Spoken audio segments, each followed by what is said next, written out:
성운학사 417호에 거주하고 있는 현준씨, 오늘은 그를 찾아보았다.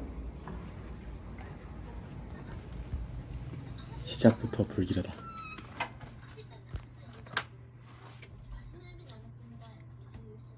무슨 일이시죠? 자, 여기가 그 프로그램의 천재 이현준 학생의 방이 맞나요? 맞습니다. 앉아서 대화하시죠. 아 네. 네, 지금 이현준 학생이 초음고의 프로그램의 천재라고 불리고 있잖아요. 그렇다면 그 프로그램을 처음 접하게 된 계기가 언제인지 설명해 줄 수 있나요? 그게 제가 초등학교 저학년 때 일이었어요. 제가 원래 게임을 좋아했거든요. 근데 게임을 하면 할수록 뭔가 이 게임에 마음에 안 드는 점, 이 게임에 마음에 안 드는 점, 그런 점이 꽤 많은 거예요. 그래서 뭔가 내가 하는 게임, 내가 만족할 만한 게임이 내 머릿속에 있는데 이거를 왜 다른 사람들은 못 만들어내지? 이런 마음이 컸어요. 그래서 제일 처음에는 게임 개발로 프로그램을 시작했어요. 근데 당시에 초등학교 저학년이니까 게임을 만들 만한 요소가 스크래치 이런 거밖에 없었던 거예요. 그래서 제일 처음에 스크래치로 가장 기본적인 내 아이디어의 구상 정도 그걸 이렇게 한번 그려놔 보자. 그래서 그려본 게 스크래치였어요. 그래서 스크래치로 그렇게 게임을 만들어 보다가 이제 제가 스크래치로 그렇게 게임을 만드는 걸 보면서 제 첫 의뢰주가 동생이었어요. 그래서 동생이 저한테 처음으로 이런 게임 만들어 달라, 저런 게임 만들어 달라 이런 얘기를 하기 시작한 거예요. 근데 동생들이 만들어 주던 거 이제 구현하다 보니까 동생이 이제 좀 진짜 게임 같은 게임을 원했던 거죠.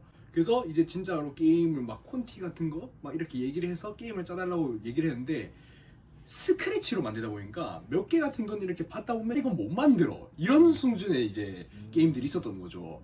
그래서 게임들을 못 만들다 보니까 여기서 끝인가? 하고 있었는데 이제 그러다가 중학교 1학 2학년이 됐어요.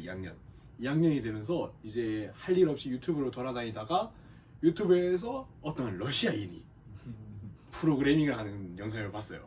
근데 프로그래밍이 코드로 하는 모습이 너무 멋있는 거야. 그러면 내가 원하는 그 게임을 만들 수 있지 않을까. 그래서 코드라는 걸 배우기 시작했고요. 처음에는 파이썬을 이제 입문을 했어요. 파이썬을 입문을 해서 이제 파이썬으로 게임을 만들다 보니까 게임 만드는 것보다 더 만들 수 있겠는데? 해서 이제 중학교에서 친구들 게임 같이 만들어볼, 아니 게임 말고 이제 더한 것도 같이 만들어볼 친구들을 구했어요. 이제 그렇게 5명을 구해서 프로그래밍 동아리를 만들었습니다. 제일 처음에 자유 동아리. 그 자유 동아리를 만들었고요. 그 자유 동아리에서 만든 게 뭐 자판기 알고리즘, 뭐 엘리베이터 알고리즘, 조금 더 똑똑한 엘리베이터 알고리즘을 만들 수 있지 않을까. 그렇게 해서 알고리즘 뭐 이렇게 저렇게 여러 가지 알고리즘 만들어보고 이제 궁극적으로 마지막에 한 3개월 정도 동아리 활동 남았는데 이제 모여갖고 우리 좀 개쩌는 걸 만들어 봐야 되지 않을까. 그래서 제일 처음으로 착수해본 게 인생 첫 인공지능이었습니다. 네, 초음고에서 많은 학생들이 지금 현준 학생이 약간 만들어낸 많은 코딩을 사용했다고 들었는데 뭐 그 만드신 걸 약간 보여줄 수 있을까요? 네, 물론이죠. 지금 이 코드 같은 경우에는 원래 영상을 제작하는 코드거든요. 영상을 제작하는 코드인데 이 코드 같은 경우에는 어떤 코드냐, 이제 제가 미적분을 하잖아요. 미적분을 풀면 뭐 미적분 풀이 중에서 삼각형 도형의 극한 뭐 이런 문제들 있잖아요. 삼각형 도형의 극한이 이제 특정 학생들이 특정 부분을 이해하기 어렵다 보니까 그거 자체를 그냥 파이썬 뭐 코드로 구현화시켜서 영상으로 만들어 본다든지, 그 다음에 또 이것 같은 경우에는 이제 아이패드 단축어 같은 걸 이용해서 학생들이 급식 뭐 다음날 급식이나 뭐 그 시간 급식 같은 거 원래 사이트에 들어가서 일일이 찾아봐야 되는 게 너무 귀찮았거든요. 그래서 급식을 그냥 단축으로 이렇게 바로바로 확인할 수 있도록 그렇게 만들어 봤고요. 그 다음에 또 최근에 개발하고 있는 것 같은 경우에는 이제 이 급식이나 제가 만든 여러 가지 뭐 벌점 알림, 자가 진단 알림 이런 여러 가지 앱, 여러 가지 기능들을 그냥 하나의 앱으로 모아보면 어떨까 해서 학교에 있는 이런 파일들이나 뭐 학교에서 제공하는 이런 데이터들을 하나의 API로 구현해갖고 또 앱으로 만들고 있는 그런 프로젝트를 진행하고 있습니다. 네. 그렇다면 현준 씨가 생각하는 코딩 프로그래밍의 매력 포인트는 무엇이라 생각하십니까? 프로그래밍 매력 포인트. 프로그래밍 매력 포인트는 일단 펴놓고 하고 있으면 굉장히 멋있답니다. 아, 물론 하고 있는 본인은 이게 얼마나 고통스럽고 정말 다시는 보기 싫은 오류들의 연속이라는 걸 아는데 아무것도 모르는 사람이 보면 너무 멋있어요. 저도 그것 때문에 입문했고요. 대부분의 프로그래머들이 그럴 겁니다. 멋있음에 입문했다가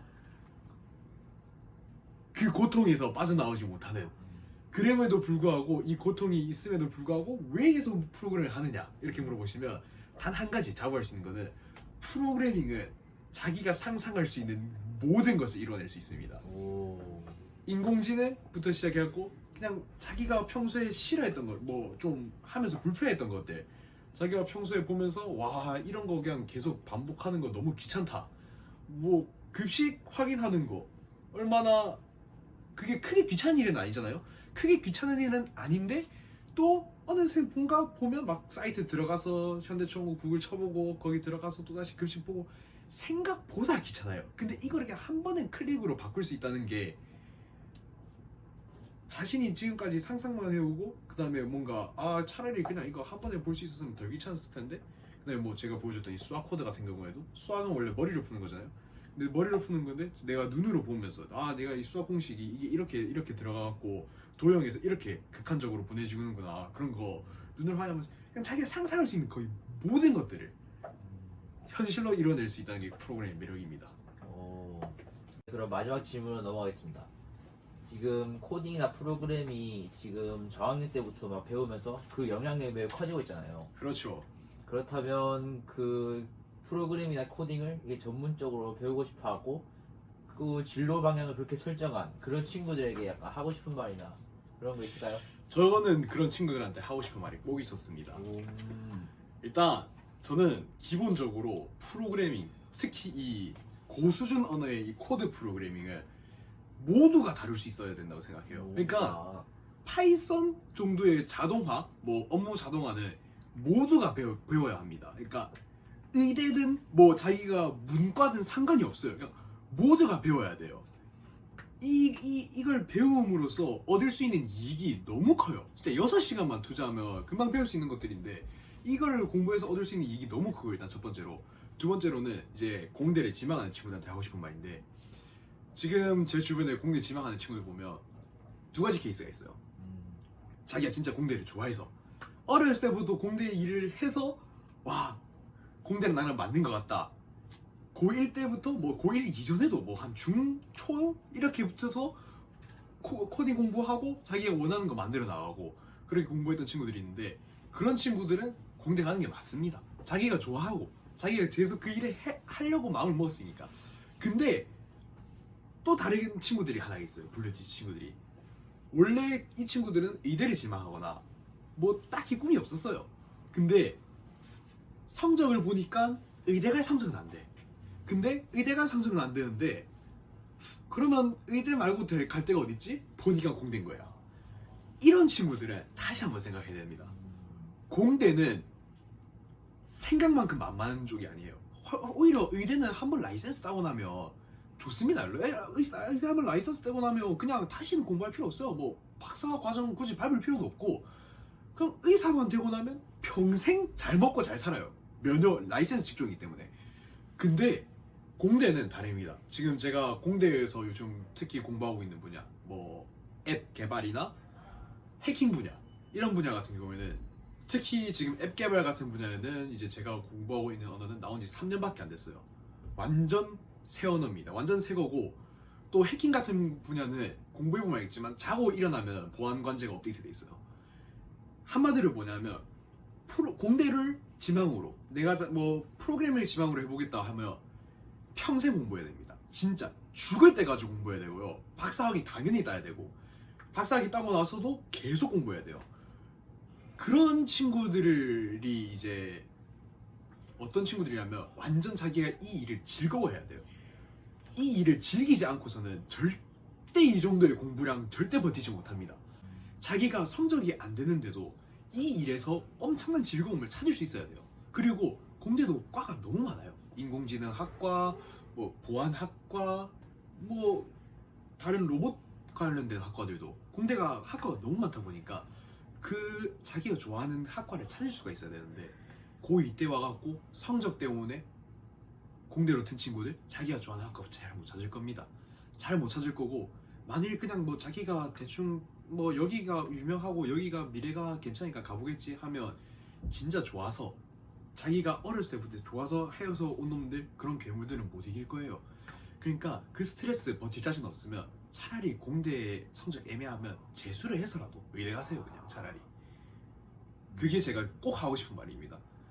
그래서 만일 성적 때문에 공대 생각하고 있으면 절대 다시 한 번 더 생각을 해보시기 바랍니다. 이상입니다. 아, 네. 유현주 학생 좋은 말씀 감사합니다. 여기서 인터뷰를 마치도록 하겠습니다. 안녕히 가세요.